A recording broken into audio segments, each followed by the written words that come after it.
Europe 1. Pascal Praud et vous. Brûlé. Et oui, Michel Sardou chante pour la dernière fois. Vous vous rendez compte ce que c'est que de chanter pour la dernière fois, hein, lorsque ça a été toute votre vie? Il sera ce soir à Brest. Vous vous rendez compte là, l'émotion qui sera sans doute la sienne? Il va monter sur scène et là, cette fois-ci, il dit c'est fini. Est-ce que vous pensez que c'est vraiment la dernière? Écoutez, il a 77 ans. Alors, il y a l'échéance des 80 ans qui pourrait effectivement le faire remonter sur scène. Moi, je l'ai eu cette semaine. Il m'a dit c'est trop compliqué. Parce que si tu peux pas faire qu'un soir, si tu pouvais faire qu'un soir à l'Olympia, pourquoi pas, mais t'es obligé pour amortir un spectacle d'en faire des tonnes. Alors on va en parler peut-être avec Richard Walter, qui est le producteur de la jeune femme qui va venir dans quelques instants, qui s'appelle Belinda Davis, qui est le sosie vocal de Whitney Houston, mais on peut pas monter on peut pas chanter un soir. Non, surtout avec une production de la taille de celle de Michel Sardou. C'est infinançable sur un soir. Donc l'idée quand même, c'est que c'est son dernier soir. Donc c'est à Brest. Il l'a fait d'ailleurs parce que c'est des dates Covid. Et c'est pour ça qu'il chante à Brest la dernière fois qui avait été annulée. Il y aura forcément une émotion particulière pour lui. Et la première fois qu'il a dû monter sur scène, Sardou, c'est peut-être en 67 ou 68, donc il referme quasiment 60 ans de carrière. On l'a vu l'autre jour, vous étiez dans la salle à l'Arena, il y a de l'émotion, forcément. Bien sûr.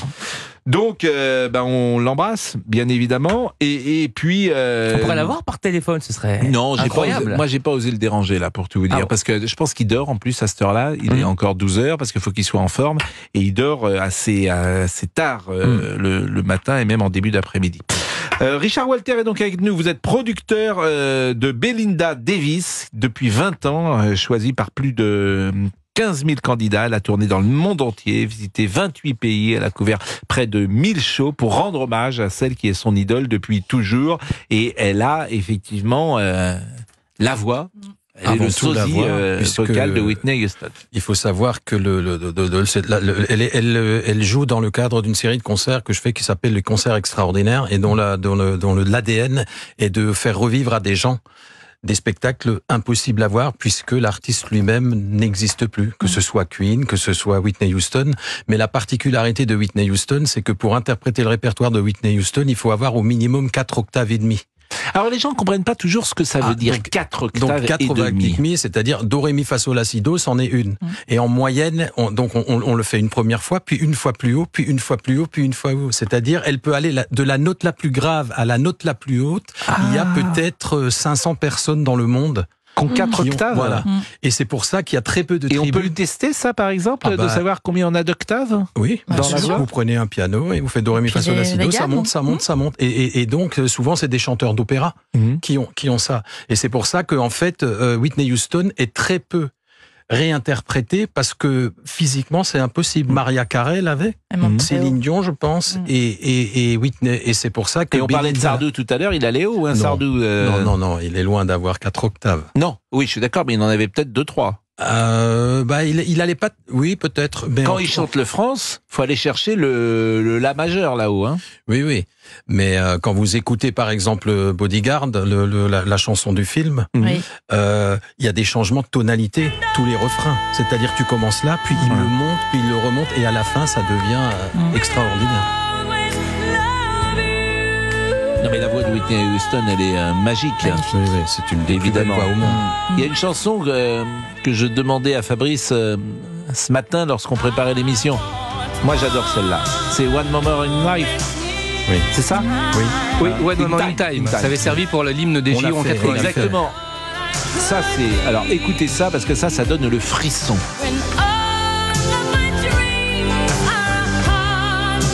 Et il y a une version que vous trouvez sur YouTube, que j'écoute de temps en temps, une version live. Elle est en concert. Je me demande si c'est pas aux Oscars, aux Césars, j'en sais rien. Les gens se lèvent à la fin parce que ça a été pris dans un frisson. C'est vrai que cette mode des grandes voix qui est arrivée au début dans les années 80. Voilà, formidable. Céline Dion, Mariah Carey, Whitney Houston. Ce sont des voix d'ailleurs féminines. Souvent, oui, bien sûr, puisque c'est quasiment que des voix féminines. et qui donne le frisson à l'image de Whitney Houston. Et c'était une période où la musique c'était pas les mêmes codes d'aujourd'hui. C'est bien pour ça. Vous avez souvent, on a en commun une certaine nostalgie. Des fois, moi, elle est musicale, mais moi, la différence de vous, j'ai le pouvoir de la recréer. Et des fois, j'ai l'impression d'être Jésus qui ressuscite les stars de mon enfance.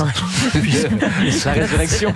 C'est le jour. Mais parce que je remets sur scène Led Zeppelin, Queen, Whitney Houston, avec des artistes qui sont extraordinaires, parce que se mesurer à la voix de Whitney Houston, il faut avoir un sacré talent, surtout quand tu n'es pas Whitney Houston. Là, c'est sosie vocale de Queen également, ce que vous nous avez Oui, moi j'ai le plus grand tribut de Queen au monde qui s'appelle One Night of Queen, Gary Mullen, et on a vendu rien qu'en France plus de 500 000 places de concert en 10 ans, et tenez-vous bien, il a fait 3000 concerts dans le monde et on a totalisé 4 500 000 personnes qui sont venues le voir en 20 ans. J'aime bien Bohemian Rhapsody. Et ben lui, la mère de Freddie Mercury est venue voir le spectacle, et à la fin du spectacle, elle lui a dit: j'ai vu mon fils vivant sur scène, et elle lui a demandé de lui faire un autographe qu'elle a mis à côté des disques d'or de son fils. Magnifique. C'est vous dire la performance, elle n'est pas que vocale, parce que Freddie Mercury, c'était un showman. Il faut encore bouger comme lui. Oui. Alors que Whitney, elle était plus dans l'élégance et plus dans la voix. Formidable. Alors, ça s'appelle Tribute Bands. One Night of Queen, c'est en tournée à partir du 17 septembre au 19 octobre et du 4 janvier au 1er février 2025, ça sera au Dôme de Paris. Whitney Houston. C'est demain soir à Pleyel pour la 2e fois, mais c'est complet. Et on sera donc en novembre au Cirque d'Hiver pour la tournée. Et là, on fait une tournée dans toute la France. Et le Cirque d'Hiver, je trouve que c'est une salle magnifique pour faire Whitney Houston. Alors, il y aura également ABBA. Vous avez ABBA, ça s'appelle Mania. Ça, c'est du 24 septembre au 18 octobre. C'est aussi salle Pleyel. Il y aura les Pink Floyd. Il y aura Rocketman avec Elton John. Mais Elton John, il est de ce monde. Oui, sauf que...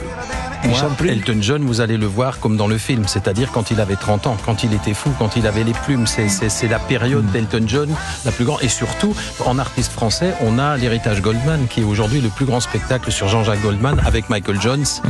Qu'on a reçu ici il y a quelques jours. Dans ce cadre. Bon, mais c'est libre de droit tout ça. On a le droit de faire ça. Il faut l'autorisation. Nous payons évidemment la SACEM, etc. Donc c'est comme si vous demain vous avez envie de chanter les chansons de Jean-Jacques Goldman, vous avez le droit. La seule différence, c'est qu'on a, bien sûr, elles sont libres. Il faut simplement payer les droits d'auteur et ne pas dénaturer la musique.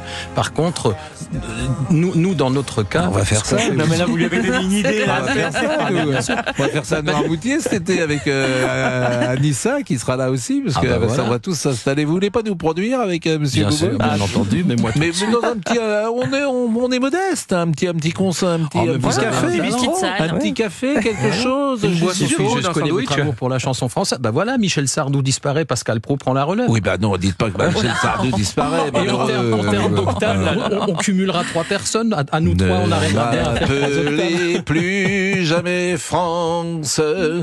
Mais ils chantent pas mal, hein, Pascal. Oui, je sais, mais j'entends des fois dans ces émissions, ils chantent souvent. Faut comment dire, pour France, on peut commencer, mais alors terminer, c'est plus difficile. You prefer English? I prefer English. Yes, me too. Good. See, we're going to get along so well. Grand moment là. Perfect. Vous allez bien vous entendre, elle dit. I don't speak very well English, but I think my friend Is Olivier. he going to translate for us? Yes, mon ami Amazing. Olivier. No, I don't speak English. Non plus. Ah oui, Géraldine. Should I start learning French? No, it's okay. Geraldine was a teacher. Yes, I was an English teacher before, so I can translate if you want. Perfect. No problem. Where am I from? Yes. South Africa. I'm from South Africa. Bon, je crois Afrique qu'il y a du pas besoin Sud. de Non, voilà. Quand même, pas mal. Hein. Bien sûr, mais on a les auditeurs les plus intelligents. Tout à fait, en donc plus. Je pense que quand ils entendent South Africa, Ils comprennent. Ils comprennent. Bon, comment on découvre qu'on est sosie vocale de Whitney Houston? How did you discover that you had like the same voice like Whitney Houston? I don't have the same voice like Whitney Houston. Okay. I don't think I do. It's similar. But Yeah. there's C'est similarities. I think that starting to listen to her since the age of 8 years old. Elle a 8 ans. 8 years old, Oui. you start picking up nuances. Ok. Elle commence à chanter, avoir des similarités. C'est pas forcément la même voix, mais des similarités. And movements. I've been doing Whitney Houston songs since I was 5. The first song I ever did was The Greatest Love of All. Depuis qu'elle a 5 ans, elle a changé du Whitney Houston. Voilà, c'est comme ça qu'elle a découvert qu'elle... Il y a ce don extraordinaire des 4 octaves et demi qui serait, paraît-il, un record. Combien vous disiez de personnes au monde qui ont... à mon avis, très peu. And you have the 4 octaves. Yes, this gift. Which is very rare. I think it is very rare, but I think I just opened up a 5th octave. Wow. Ah, la 5e. Elle a ouvert la 5e octave. À force de répéter, maintenant, elle atteint même 5 octaves. Ça. Là, on va passer à... C'est vraiment un don. C'est un don. Alors, nous, on est très admiratifs des chanteurs et très admiratifs de ce talent. Et c'est pourquoi on va l'entendre et ça va nous faire plaisir de l'entendre dans un It's a pleasure for us to listen to you, sing Whitney Houston, because we love songs, we love singing. Et c'est vrai que ce talent de la chanson, de tous les arts, la musique est sans doute le plus accessible. La musique ne demande pas une initiation. La littérature demande une initiation. La peinture demande peut-être une initiation, mais la musique parle au cœur. Et c'est sans doute aussi le plus partagé en termes de millions de gens. Music is the most shared arts in the world, compared with literature and. It's the most shared. D'accord avec vous. Form of art in the whole world. C'est ça. If you go to South Africa, anything we do, we cry, we sing. We laugh, we sing. We pray, we sing. Voilà, donc everything. C'est vrai. Peut-être pour nos auditeurs quand même traduire. Vous avez vu la magie. Oui, la magie. Quand vous parlez, je comprends. Je suis converti à l'anglais. He says it's the first time he really understands English. C'est amazing. Good. It's music. It's music. C'est la musique. Vous auriez dû être ma professeure d'anglais. Je suis sûr que j'aurais mieux appris avec vous. You should have been his English teacher, so he could learn English easy. I mean, we can still do it. C'est possible. Il n'est pas trop tard. C'est pas trop tard. Ah bah écoutez, bon. Alors, Belinda Davies est avec nous. Donc, alors, je crois qu'elle ne souhaite pas qu'on dise sosie vocale, si j'ai bien compris. Oui, c'est ça, exactement. De Whitney Houston. Vous allez donc voir, ou plutôt entendre, c'est assez hallucinant, disons-le. Et je crois qu'elle va interpréter à l'instant cette chanson que chacun connaît, le tube planétaire I Will Always Love You. You're going to sing I Will Always Love You. Je pense que c'est ça que vous allez chanter aujourd'hui. Right now, dans a few minutes, dans quelques minutes ou maintenant? Ah, maintenant? Elle demande... Now, ça veut dire maintenant? Oui. A priori. Non? Qu'est-ce que vous en pensez, Olivier Guénec? Après la pub, préparer ce qu'il faut pour... Oui, on va envoyer la pause. Ouais, on va envoyer la pause. Yes, after the break. Envoyer la pause, c'est la première fois que j'emploie cette... Non. Half a song, a piece of the song, la chanson pas toute la entière chanson, évidemment. Ah oui, toute la chanson. What you think would be the most... As you want. You are for us the queen. Thank you.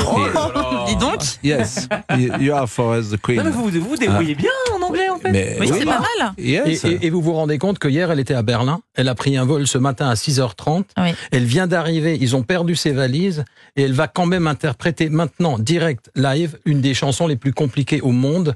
Ça, c'est du talent. Exactement. À l'état pur. Et très peu de gens seraient capables de le faire. Et pour la remercier en anglais, Pascal. Yes. Richard Walter, qui est le producteur de Belinda Davies. Et on va marquer donc une pause. On va écouter évidemment le 12h30 d'Emily Dez. Et puis nous, ça nous fait vraiment très plaisir en ce vendredi d'avoir un peu de légèreté aussi et d'émotion. Parce que c'est ça qui est quand même le plus important dans la musique. C'est the most important thing in music, it's emotions. Emotion. Definitely. Yeah, d'accord avec vous. Oui, d'accord avec vous. Oui. I tell you, if you listen to any song that Whitney Houston did, anyone can do a simple melody, but it's always the delivery that matters, the emotion that matters. Dans chaque chanson de Whitney Houston, qui sont toutes belles, le plus important, c'est l'émotion qu'elle dégage. Moi, j'aime beaucoup One More Time, hein, c'est ça? One More Time. One More Time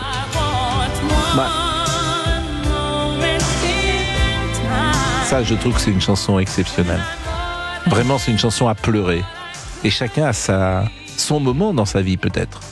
Je sais pas quel est votre moment que vous avez eu. C'est ça le sens de la chanson.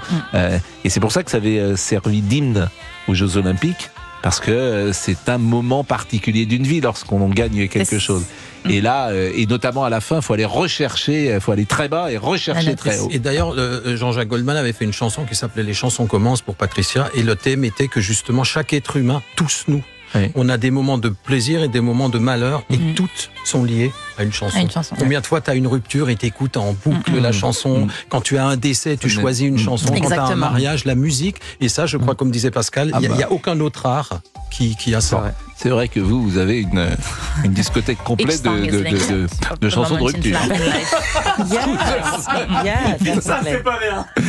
12h28. Ça, c'est pas bien. Bon, c'est mieux que d'avoir une discothèque complète de chansons de mariage. Et avant la pause, sur Europe 1, je vous rappelle que cette semaine, vous gagnez le Galaxy Z Flip 5, le téléphone de vos rêves, grâce au Top Jeu Europe 1. Dès que vous repérez le Top Jeu Europe 1, c'est ça? Le Top Jeu Europe 1. Vous enverrez votre petit SMS. Attention, le Top Jeu Europe 1 peut tomber à n'importe quel moment de la journée et peut-être avant 13h. Bonne chance. Le Top Jeu Europe 1. Europe 1, Pascal Praud. Nous sommes, si vous êtes avec nous depuis quelques secondes, nous évoquons la mémoire de Whitney Houston et nous sommes avec Belinda Davis. Et nous sommes également avec son producteur Richard Walter, qui propose des spectacles avec Elton John, avec ABBA, avec Queen, et c'est vrai que c'est une bonne idée avec Pink Floyd, puisque c'est une manière pour un public jeune parfois aussi de découvrir des artistes qu'il n'a pas vus sur scène, et puis avec une qualité surtout artistique, c'est important de le dire, c'est vrai pour Jean-Jacques Goldman, qui est au rendez-vous. On met le spectacle au niveau de ce qu'était l'original, c'est-à-dire c'est vraiment quand la lumière s'éteint, tu l'oublies que ce n'est pas le groupe d'origine que tu vois, donc c'est un voyage dans le temps. Et on avait reçu d'ailleurs l'autre jour Michael Jones pour Jean-Jacques Goldman, et là nous sommes donc avec Belinda Davis qui va donc nous interpréter quelques notes de musique. Je ne sais pas comment elle va faire d'ailleurs, si on a une bande son où elle va le faire a cappella. Okay. La chanson I Will Always Love You, et je vous propose, chère madame, Are you ready to sing? De vous lever, puisque nous avons installé un micro. Yes. Et, Is it okay for you? Et vous allez pouvoir... Alors en plus, c'est pas facile pour vous, parce que je sais que vous vous êtes levé très tôt, c'est ce que disait Richard ce matin. Vous avez peut-être pas beaucoup dormi. Did you say I woke up very early? Yes, I haven't slept yet. Elle a encore dormi. And I had a show last night in Dresden. Blanche. Elle n'a pas dormi peut-être, ou peu dormi cette nuit. Elle avait un concert à Berlin hier soir. Elle avait un concert à Berlin, l'aéroport n'était pas à Berlin, donc donc si l'avion était à 6h30, elle a dû se lever à 4h peut-être. Non, le départ était à 6h30. Le départ de l'hôtel. Donc elle est partie. Voilà. Eh ben écoutez, je vous propose d'y aller. Ça va être un grand plaisir que de vous écouter. Ready? Yeah, ready. Yes. Okay. I will always love you. Let's see what I can do on No Sleep. If I should stay, I would only be in your way. So I'll go, but I know I'll think of you every step of the way.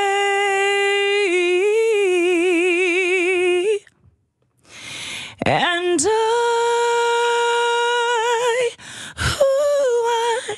will always love you.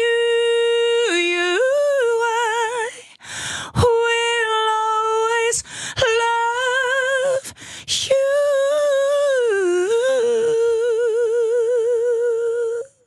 Bravo. Wow.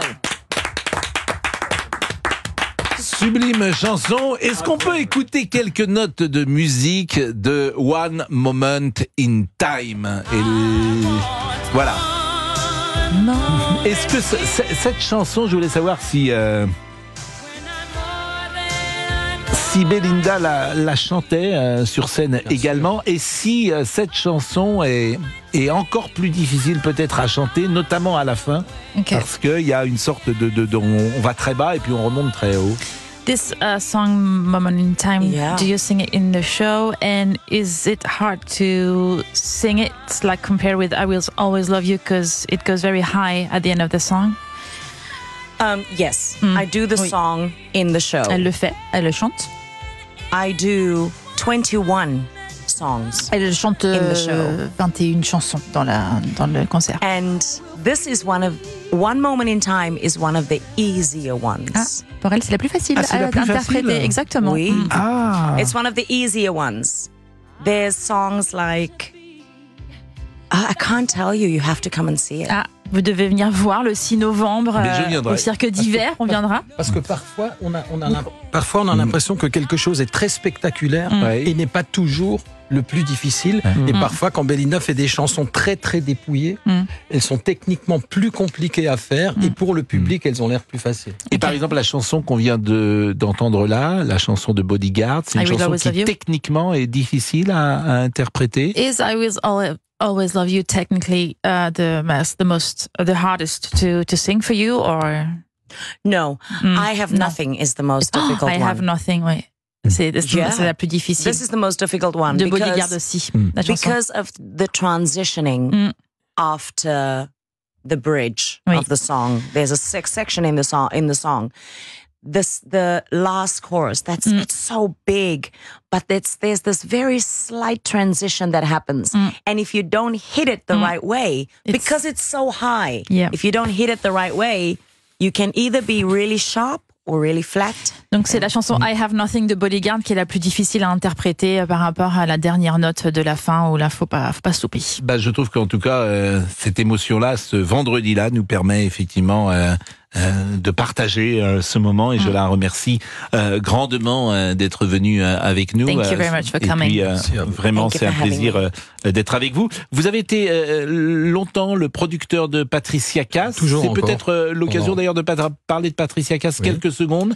Pourquoi ? Parce que c'est une artiste majeure qu'on adore et qui n'est plus sur scène et qui est dans un break que je trouve un peu trop long. Oui, moi qui suis un fan. Comme nous tous, sa dernière tournée, elle date d'il y a 5 ans. Et ensuite, il faut savoir qu'on avait un projet d'album et de tournée, mais le Covid a tout déplacé. Et donc après, elle a envie de faire un autre projet parce que elle est en train de réfléchir. Mais bon, Patricia a fait peut-être 3000 concerts dans sa vie, dans le monde entier.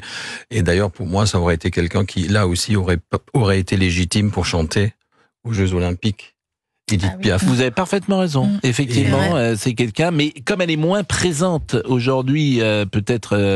Mais c'est vrai qu'elle est très aimée encore et nul doute qu'elle va bientôt revenir et que ce sera un très très grand moment pour la chanson. Et au-delà des projets qu'elle puisse avoir, elle a un répertoire exceptionnel d'Allemagne avec notre ami Barbelivien, parce que Didier, que nous entendons sur Europe 1 a beaucoup écrit et composé, même pour elle. Dans la lumière, Mademoiselle chante le blues, il a fait beaucoup de... Bien sûr, et puis il y a cette chanson de Goldman, Il me dit que je suis belle, dont on peut entendre quelques notes de musique, puisque Fabrice, je sais, est en train d'écouter exceptionnellement ce qu'on dit, et il va pouvoir nous proposer Patricia Cass, bien évidemment, notre ami Fabrice.